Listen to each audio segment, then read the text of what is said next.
புதுச்சேரி அரசு தாகூர் கலை மற்றும் அறிவியல் கல்லூரியில் டாக்டர் ஏபிஜே அப்துல் கலாம் கருத்தரங்க அறை மற்றும் ஸ்கூபர்பெக் தொழில்நுட்ப பாடப்பிரிவின் துவக்க விழா நடைபெற்றது. புதுச்சேரி தாகூர் அரசு கலை மற்றும் அறிவியல் கல்லூரியின் கணினித்துறை சார்பாக டாக்டர் ஏபிஜே அப்துல் கலாம் கருத்தரங்க அறை மற்றும் ஸ்கூபர்டெக் தொழில்நுட்ப பாடப்பிரிவின் தொடக்க விழா கல்லூரி வளாகத்தில் நடைபெற்றது.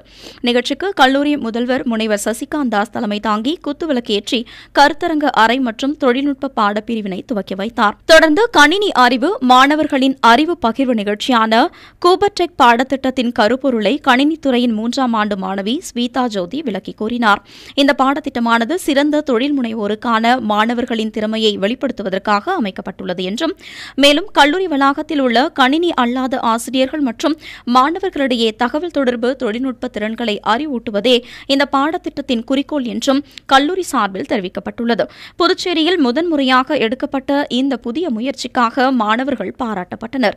மேலும் இதுபோன்ற ஸ்டார்ட் அப்களை தொடங்குவதன் மூலம் மாணவர் சமூகத்தின் திறன் மேம்படும் என்றும், அனைத்து கல்லூரி மாணவர்களும் இத்தகைய அறிவு பகிர்வு செயல்பாட்டில் ஈடுபட வேண்டும் என்றும் ஊக்குவிக்கப்பட்டுள்ளனர். விழாவில் கல்லூரி தர நிர்ணய குழு ஒருங்கிணைப்பாளர் முனைவர் ஆர் வேலுராஜ், வேதியியல் துறை தலைவர் முனைவர் வீரராகவன், இயற்பியல் துறை தலைவர் முனைவர் நல்லுசாமி ஆகியோர் வாழ்த்துரை வழங்கினர். கணினித்துறை பேராசிரியர் முனைவர் பிரசாந்த் சிவசுப்பிரமணியன் நிகழ்ச்சியினை தொகுத்து வழங்கினார். விழாவிற்கான ஏற்பாடுகளை கணினித்துறை பேராசிரியர்கள் மற்றும் மாணவர்கள் செய்திருந்தனர். விழாவில் அனைத்து துறை தலைவர்களும் பேராசிரியர்களும் மாணவர்களும் கலந்து கொண்டு பயன்பெற்றனர்.